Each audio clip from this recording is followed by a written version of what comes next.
Okay, so I guess we should move on with our program. Thank you guys for playing and participating.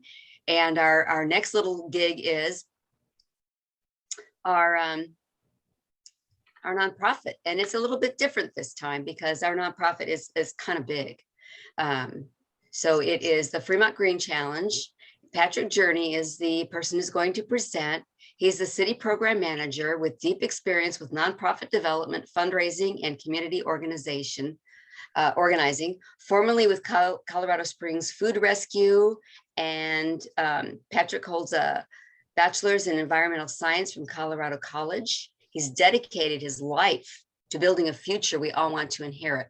He works with city leaders across the country to achieve carbon reduction goals in their communities. He supports and helps development community engaging to empower people. Oops, I lost my page here. To empower people to become climate actors and create more resilient, healthy communities. So with that, Patrick, would you like to give us a 5 minutes on why, who, what, how, and when? Yes, that sounds good. Yeah. Thank you all so much for having me. Thank you for that great introduction, Kathy. And I'm wondering if I can share my screen, either Kathy or Christina, any co-hosts. I will do that right now. Thank you. All right. So a little bit of background on who we are and why we do what we do. I'll start with the why. I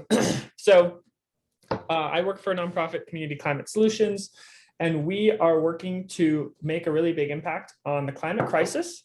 And the reason we're doing what we're doing is about 50% of emissions in the city of Fremont, over 50%, come from just 5 basic household activities. So that includes the way we get around, the ways we heat and power our homes, the food that we eat, and the waste that we create. And so what this means, and across the country, it's about 40%. And so what this means is that we actually have a really meaningful role that we can play as a community to help reduce carbon emissions and support our city and state's efforts to tackle the climate crisis. And another why we're doing what we're doing is that a vast majority of Americans really care and are concerned about climate change, but aren't really sure what to do. So across the country, that's about 66% of Americans feel personal responsibility to act on climate. And we know that number is probably a lot higher in Fremont, given just how much people really care about their natural environment. And the great thing is that we actually have quite a lot of solutions. So of those 5 household activities, there are things that each of us can implement in our own lives. And so since people really care and people have a really meaningful role that they can play but aren't sure what to do, we created the Fremont Green Challenge as a way for people to learn about their impact, learn about actions that they can take, and be connected to city and community resources like rebates or credits or different programs.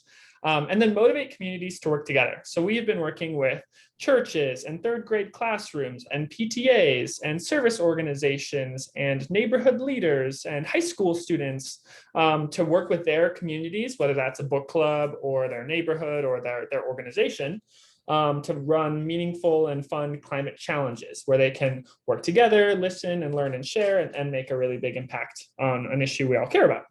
And so using the Fremont Green Challenge, you can learn about an action, you can learn about the effect the action will have on your overall environmental impact. You can learn steps to take and be connected to resources in your community. And so I will put into the chat, the link for you all to learn more. But when you join, there's 3 main things you can do. You can create your household profile to understand your household carbon footprint, learn about and take sustainable actions, and then work together with your community. And so I'm going to post the link into the chat. And it's also easily findable if you just look up the Fremont Green Challenge. The work we do is also accessible for anyone across the country. So some of your organization's members, or if you yourself live outside of Fremont, it's still totally accessible for you to use and take advantage of. And so looking to you all, there are so many different ways that you could engage with the Fremont Green Challenge. Since you all represent a variety of groups, some of you quite a few groups, you could spread this resource to your community so those that are in your community can learn about and take action.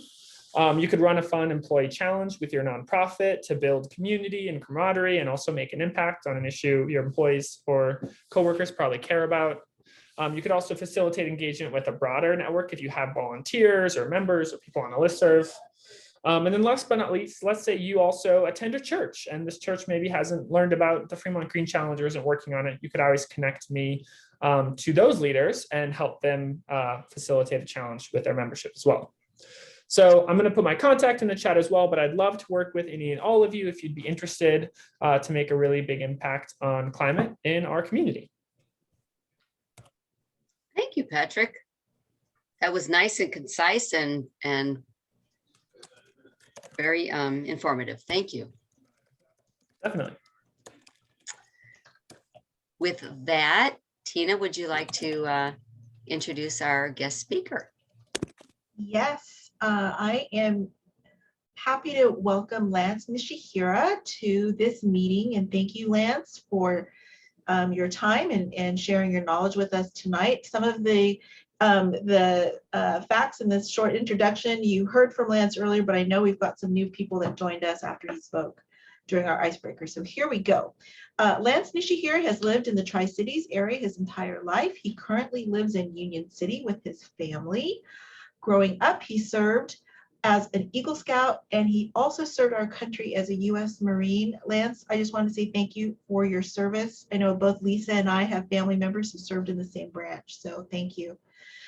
Today, Lance leads as an elected member of the New Haven Unified School District Board of Trustees, a New Haven Schools Foundation member and co-founder and president of Daily Bowl. They do wonderful work in food, let's call it food rescue, right?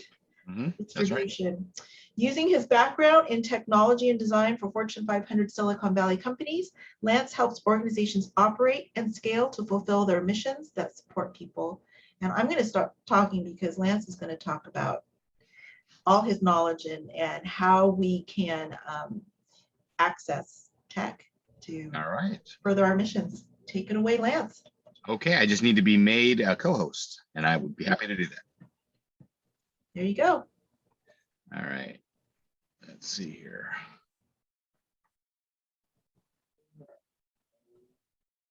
All right.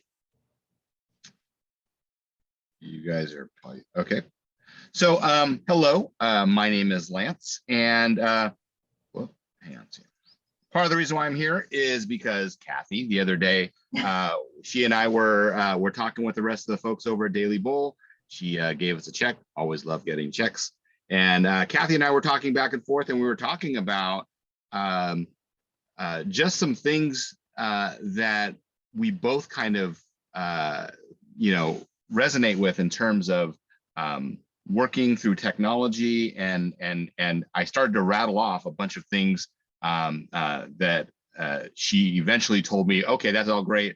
Let's put it in a talk and get it in front of some people. And so what I'm going to do now is I'm just going to really talk about what we're going to cover here. I'm going to talk a few things about how to get stuff done, as well as ways that we can, help with our fundraising. And this was really kind of born out of frustration. I'll talk a little bit more about this in a little bit, but I just realized that it's so hard. Like technology has made a lot of things easier, but it hasn't hit everybody, and it hasn't hit everybody in equal ways. To Kathy, to what Kathy was saying, there's a lot of freebies for 501c3s, a lot of things that we don't actually really know about. A lot of these tech companies, they work feverishly on creating great services, and for them to give it away to nonprofits actually don't cost them a lot of money, because it's just a matter of another row in a database, and so it doesn't really cost them anything. But a lot of them have have the vision to actually give back. Today, let's keep it conversational. As Kathy had mentioned in the beginning, raise your hand, and I want this to be a conversation, because this is not a presentation, because I am not an expert. I'm only just going to share with you the things that I've learned. And what's going to happen is I'm going to start going through some things, and you're going to say, hey, Lance, did you realize that there's this other thing that you missed that you didn't know? And that's going to be helpful for me, because I'm only going to give you what I know. So starting things off with is productivity suites. Not a lot of people really know that when you're a 501c3, you can get the entire Google suite, which is actually pretty pricey for a lot of organizations and businesses. You can get it for no cost if you're a 501c3. One of the first things that I did when I was when I was the director of technology for the New Haven Schools Foundation was to get everybody on G Suite. It was called G Suite at the time. Now it's called Google Workspace for Nonprofits. That includes Gmail, hosted Gmail, so you get your own. One of the big things here is that you can actually get a professional hosted, reliable email provider with your personal domain. So when you're going for grants and when you're trying to look professional, Lance at dailybowl.org feels a lot more professional than dailybowluc@gmail.com, which is actually what it was before we got started. There's Google Meet, Google Calendar, Chat. These are all really well done products that have been stress tested by Google, and they're just basically giving them out. And so that is something that not a lot of people know. And I apologize if some of you will already know a lot of this, and I apologize if I'm sharing stuff that you already know. Not to be outdone, Microsoft does the same thing. With Microsoft, you can actually get a basic Microsoft 365 business bundle that actually has Exchange, which is actually email, OneDrive, which is hosted service, hosted drive space, SharePoint. Not sure how much that would be used, and then Teams. I actually use Teams every day for work in my actual job, and Teams, just like Google Meet, just like Zoom, is a really good video conferencing service that is really stable and works really well. Also, there's a discounted rate here if you want Microsoft Business Standard. You can also get the whole entire Word, Excel, PowerPoint, Outlook.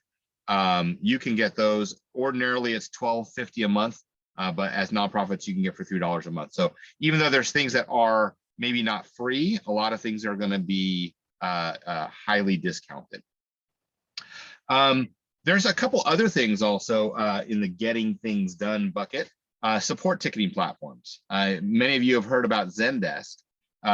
For Daily Bowl, this is something that we actually toyed with earlier on, actually before it was free. But the idea is, if a donor has a load of food to be picked up, we can actually use this service to actually create a ticket and have the ticket tracked across across its entire life cycle. Depending on the organization, if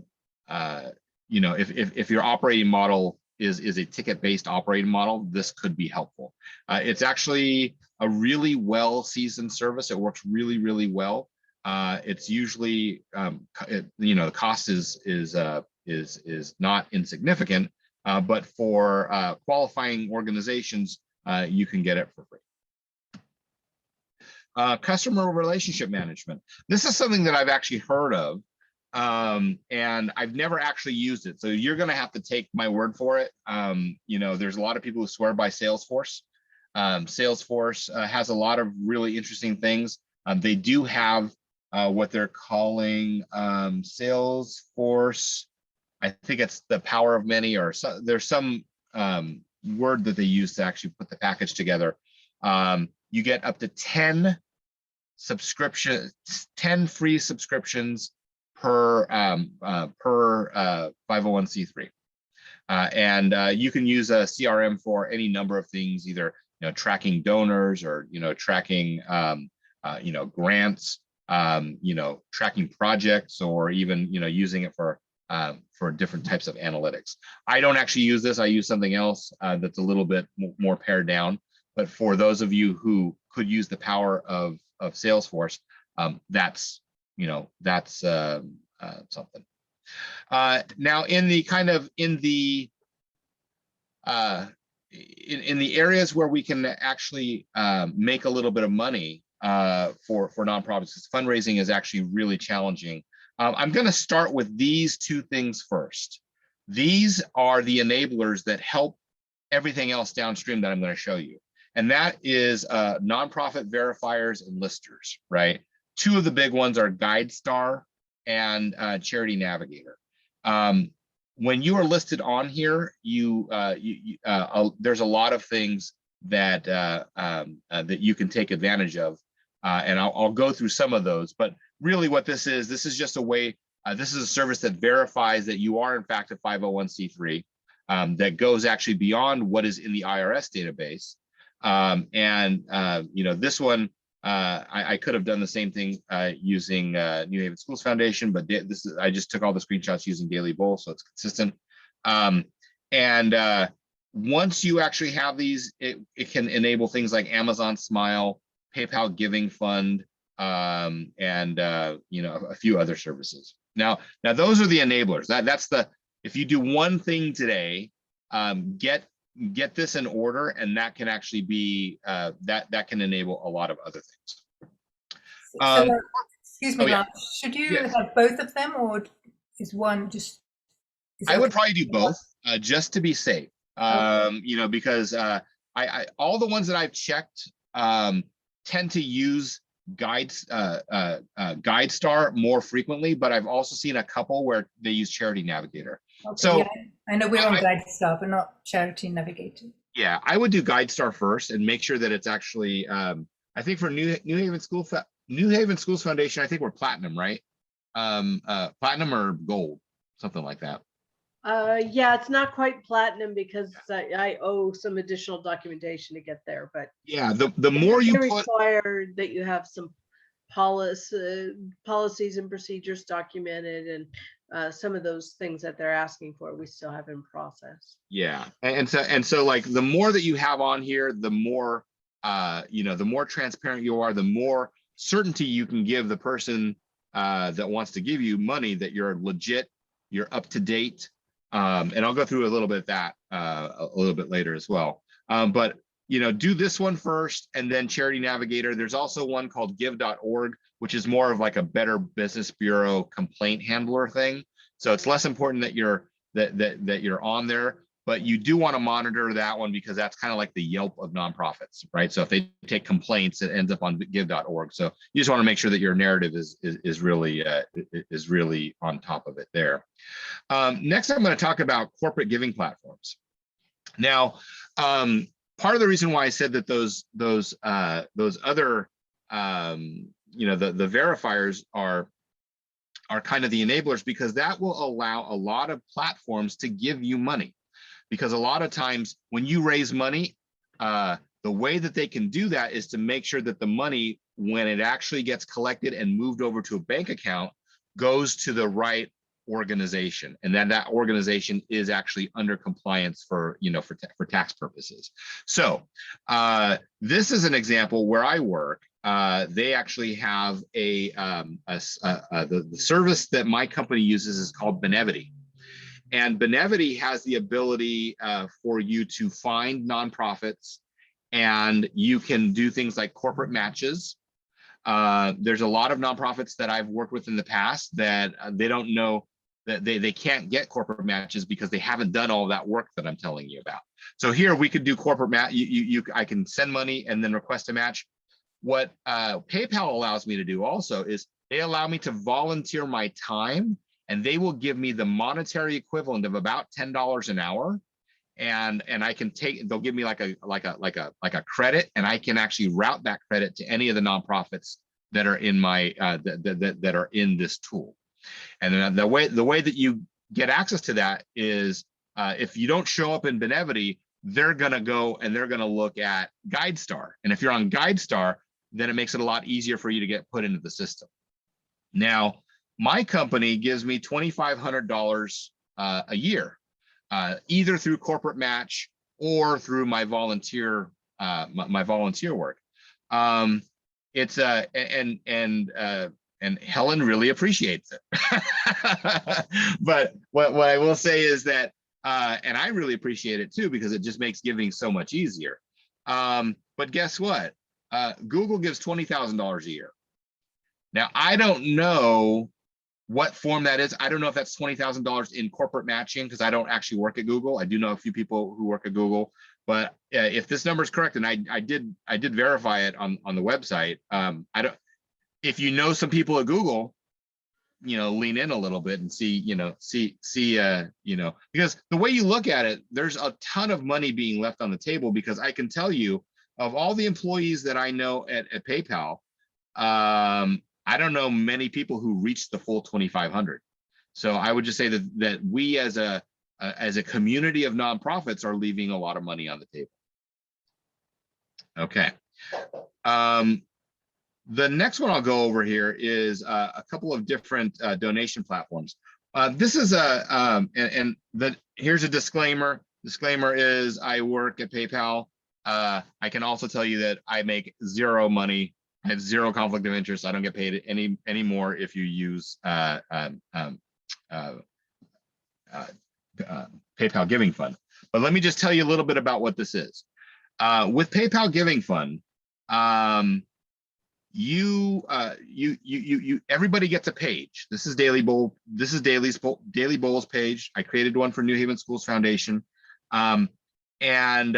What can happen is somebody can enter information in here. If they have a PayPal account, they can execute a payment using PayPal's card processing network. But here's the catch. The catch is there's no transaction fees.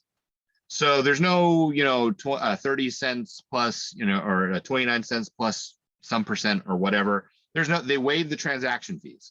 And on certain times of the year, I believe Giving Tuesday, they'll actually kick in another percent. So that's something to consider. And what I've been doing lately is when I give through PayPal Giving Fund, I use right now my Discover card's giving me 5% back on cashback on PayPal. So if I were to give $100, I'd get $5 back in cashback rewards for using PayPal. And then the nonprofit would actually get everything transaction free. The other thing that is good for the operational aspects of nonprofits is the tax substantiation letter is sent directly from PayPal, from the PayPal Giving Fund. Because what ends up happening, you're giving money to a 501c3, which is the PayPal Giving Fund. They supply the tax substantiation letter, and then PayPal Giving Fund just gives you money. And you don't actually have to do the work about sending out letters. Yeah, so that's PayPal Giving Fund. Another one is social media donation platforms, right? So you could a lot of people are on Facebook, and every now and then you'll see somebody's birthday fundraiser, right? Well, the birthday fundraiser is really good because if you have, like, I don't know, 50, 100 friends, and you're putting out a New Haven Schools Foundation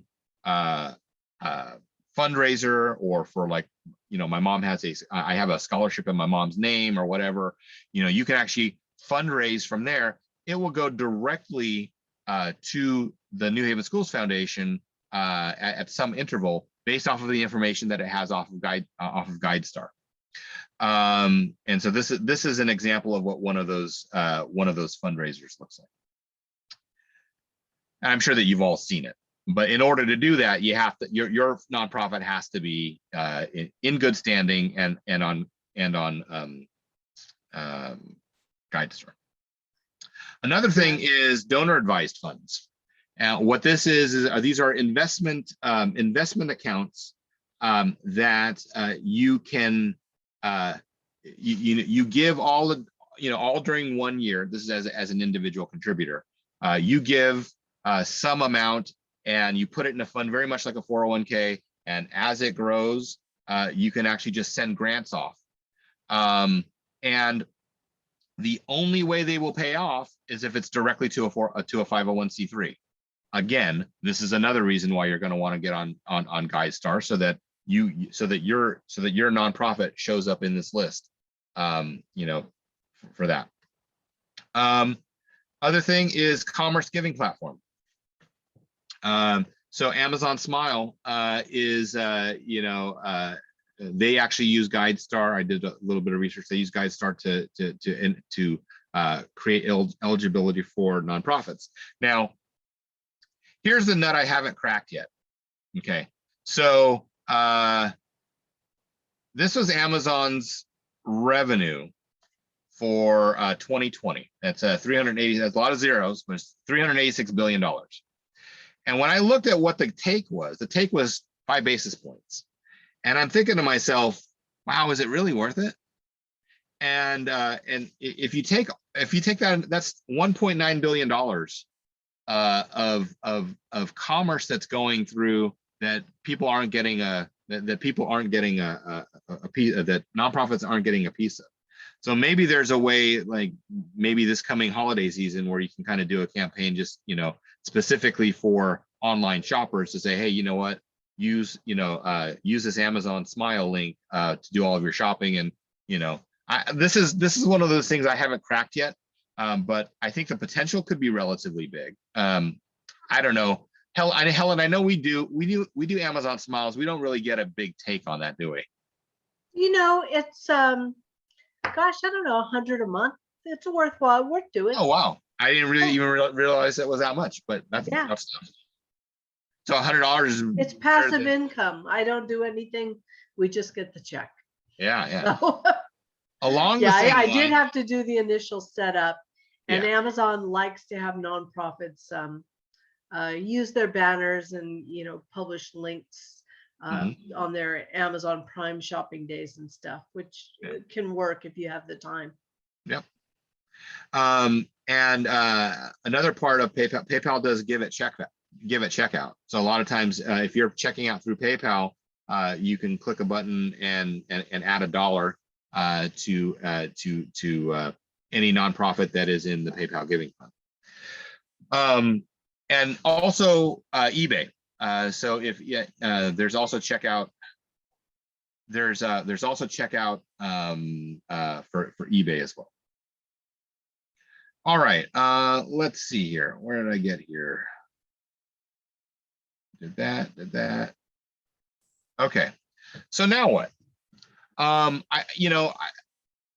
don't know how much of this was actually new information for you guys, but maybe there's a few things that you guys can think about.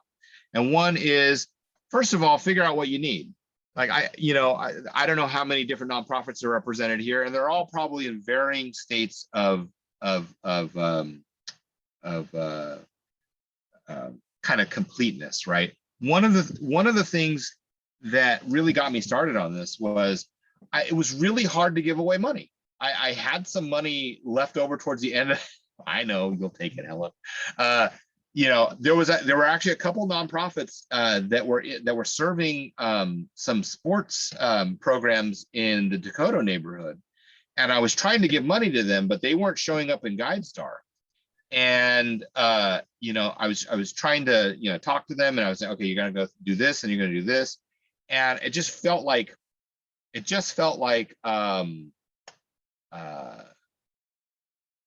like I was just kind of like I got to know how effective I was being, but it just felt like I was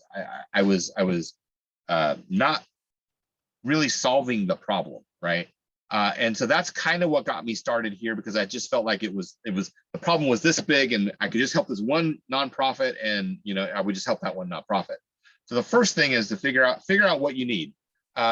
Do you need a productivity suite? Do you need kind of a giving platform? Like, what do you need? Second thing is get a legit org-based email domain. That's something that could probably be pretty easy. Make sure your house is in order. And what I mean by that is I went to, for some of the nonprofits I was looking for, I went to GuideStar. I was trying to give to a local Little League. And I saw, because I don't want to send money through like any of my giving platforms to have the check get caught up somewhere, because everybody who's been in nonprofit knows that there's nonprofits that sometimes don't have all their act together, and maybe they're behind on their tax filings, or the president isn't there anymore, and it's to an old address. So do this, like just go onto GuideStar, just make sure that all of your stuff is correct.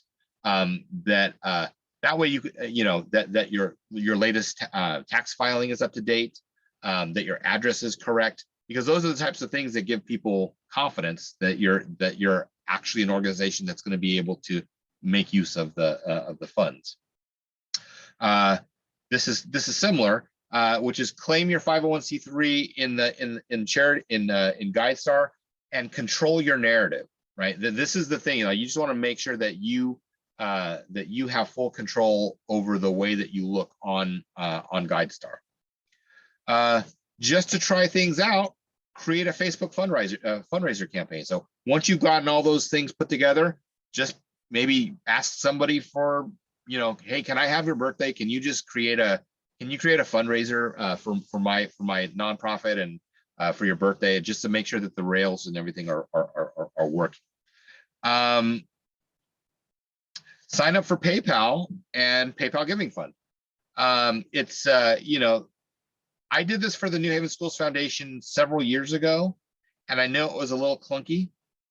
You had to set up a PayPal merchant account, and then you had to create a nonprofit account, and then you had to verify yourself through PayPal Giving Fund.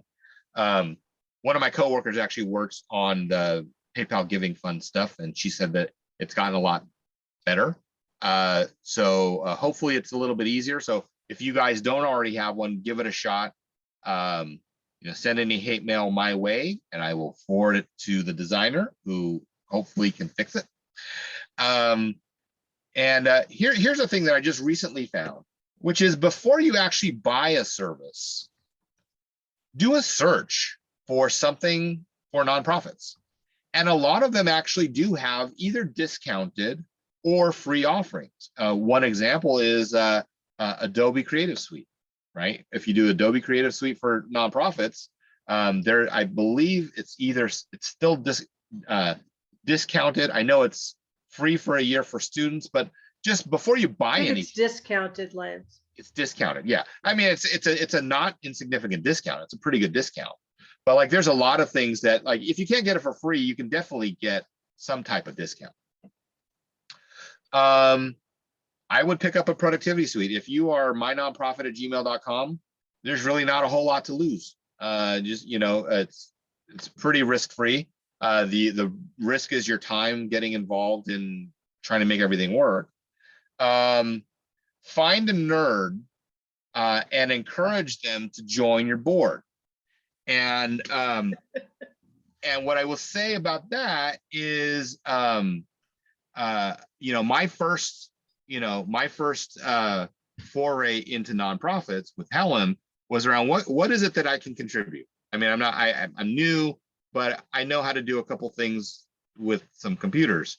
So that's how I did it. So what I would say is, if you can, find a nerd. We live in Silicon Valley. There are so many nerds around here. I'm sure there's a lot of nerds at this table. Having said that, what I will say, having said that, what I will say is this: I am not the nerd you're looking for. I'm so busy.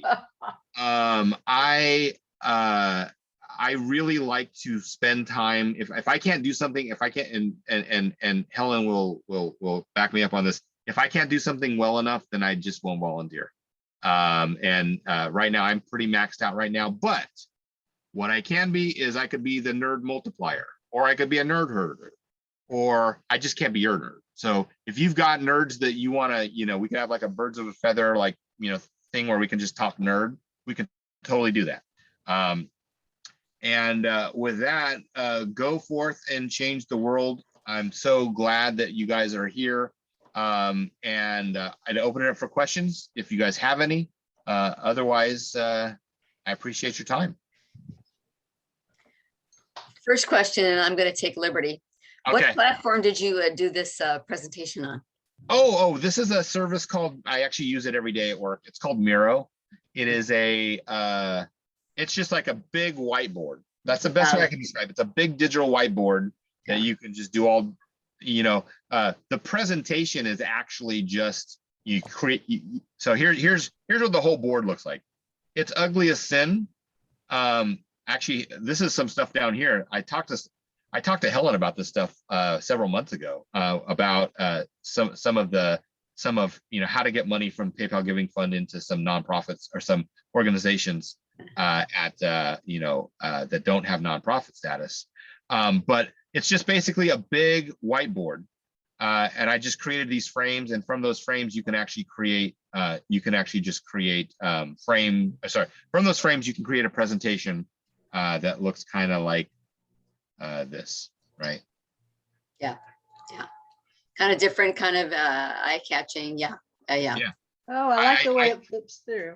Yeah, I didn't do it for the eye-catchiness. I did it because all my junk was already on the Miro board, and I was too lazy and I didn't want to transfer it to Google Slides. So I was just like, okay, this is the presentation you guys are getting.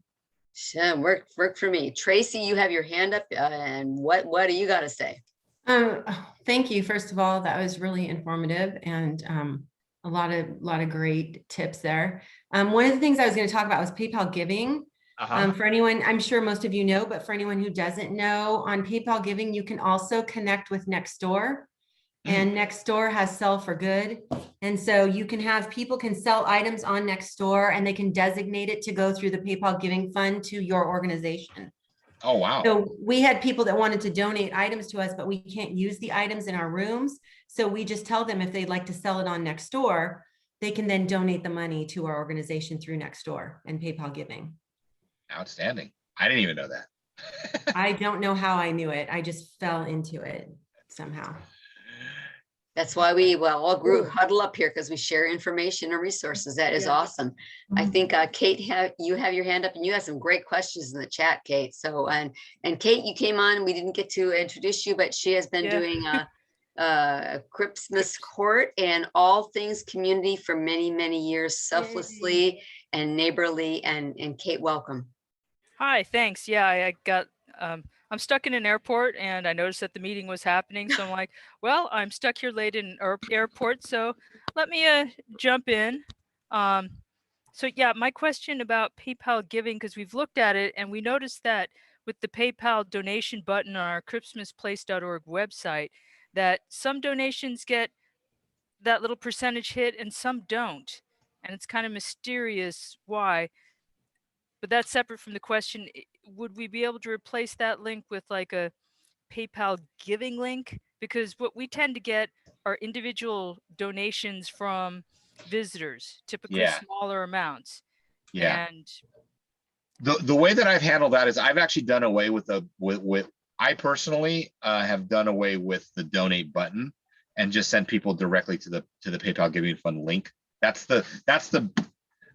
is the so replace the button with a link is what you're advising. I would because you then require you can create your own button. Yeah, you could do that. And Helen actually knows more about this than I do. So I'm lazy. I would just send a link, but I think Helen might have been able to figure out how to do it right. Yeah, I think what's happening, Kate, is you probably have two links, and some people are using one, the others using the one that goes to no, PayPal we do not have anything with PayPal Giving. We've heard about it. We have a standard PayPal donation button on christmasplace.org. I see. Well, the one thing I would say is if you keep track of, you get a lot of very small donations. Yes. For that. And if you log each of those donations into your accounting system individually, it's going to be a lot of work. I still generated thank you letters on my own nerd. Yeah, but it is nice when they get their own thank you letter. And if you just want to log it in all in one lump sum as though it's just cash from unattributable people, then PayPal Giving would be great. Okay, yeah, I'm also got tax questions as living up to our responsibilities as nonprofits to do the reporting on tax purposes to the entities that they expect. If PayPal is claiming this money coming to them as a 501(c), is it duplicative, or we get in trouble if we're also a 501(c) claiming the same money? How does that work out with reporting taxes properly? Only PayPal giving should report it to the IRS. Yeah. And then you report the income from PayPal giving. Right. Yep. Yeah. And it basically as a big lump sum. Now, I mean, Helen's right. I mean, it's really nice to actually send, your donor a letter. Yeah. For tax purposes, you don't have for the tax substantiation part Right. of it. The thank you How- letters are separate. Yeah, they do that, but it's still nice to send thank yous, that doesn't absolve you of that. Yeah, with the Especially pandemic, if it's large. with the pandemic, we're getting a lot more online donations. That was everything we got last year for Christmas Place. And so I did, from the PayPal account, I was able to download the CSV file listing the donors, when they donated, how much. And I was able to nerdily generate in my Ubuntu system thank you letters with the amount and such. Yeah. But that's, for the donors also, because they donated directly to us, not to an intermediary like PayPal giving. Mhm. So that would be another question for our donors. If they're going to claim something on their taxes, that changes who they say they donated to. Yeah, they I get just- the notification immediately. Okay, And so the PayPal giving gives them smoothly the handles that. instructions. Yeah, they Nice. tell them. PayPal tells them. It's actually pretty seamless. But you know what, the spreadsheet that you download from PayPal, you can still get that from PayPal giving. The big difference is with PayPal giving, you have to wait for the money. It's 6 to 8 weeks sometimes before you get those donations.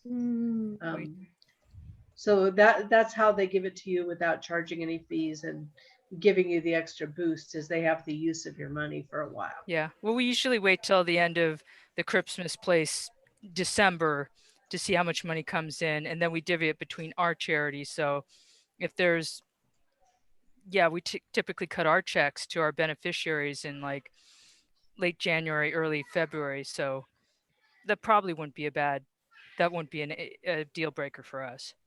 Right. Cool. And you can see pending donations, so you know what they're working on. Right. Okay. Yeah. So are there any other, thank you both for that valuable information. Other questions for the presenter or the topic tonight? I was just going to say that Facebook is like that as well. Like if you've never done a Facebook fundraiser, the funds are delayed as well. So it takes a while sometimes to get those funds, but you can also go, and I put it in the thing, TechSoup is a place you can go and get links. I'm sure people probably already know that, but you can find out, it's TechSoup, and you can find out a lot of discounted, tech things you can use as a nonprofit, and different sites and stuff. Can you put write the spelling of that in the chat just to make sure Yeah, I put it in there, but I'll put it in again. Oh, okay. No problem. No problem. Oh, okay. Do a screenshot. Very good. And then I was hoping that we could maybe, if Christy Caracappa from Washington Hospital, do you have any kind of updates or information you want to share with us tonight? There we go. Hi, thank you for that opportunity, Kathy. We actually do have something that was brought to our attention today that I wanted to share with everybody, that we had a lot of donations for a particular doctor that was working on putting together PPE, protective gear, for COVID to send to India. We have quite a bit of items, all different, from face masks to suits, all kinds of things. Turns out that India will no longer accept items from outside only. Yeah. So we have a lot. And if any of you need or know anybody who needs items, let us know. Now we have very standardized lists at the hospital that we can actually use based on, local state standards and things like that. This is still very good PPE, but being a hospital with all the different grades of departments, it's things that we may not be able to use. So we would like to offer that to the community. And if you know of anybody or need it, please contact me, and I'd be happy to help coordinate that. So that's one thing. The other thing is we have a wellness center and our wellness center is over by our imaging, our women's center and so on. And we're open now again after such a long time, over a year. We're open for classes. So we have our get moving classes for maybe people with arthritis or older community seniors. And we also have yoga, chair yoga. They're keeping them in social distancing sizes. Maybe they used to have 20 people in the class. Maybe now they're only having 12, but that is open. The classes do cost, it's a small fee, but you could call our wellness center for those classes if anybody's interested for those. It's actually really good for seniors. If you have anybody who's home and they don't know, they want to get to meet people, these classes end up becoming really nice socialization classes as well, while staying fit. And our massage center is open. So people who had bought gift certificates are now able to use them again. And if you don't have a gift certificate, the pricing is really good. I've had massages there. It's a beautiful environment and a really good masseuses. So that's what's going on with us. And, just the regular life-saving things we do every day. I'm a lifesaver via health insurance and communication, but that's other than that. Yeah, I don't know. No credentials. All right.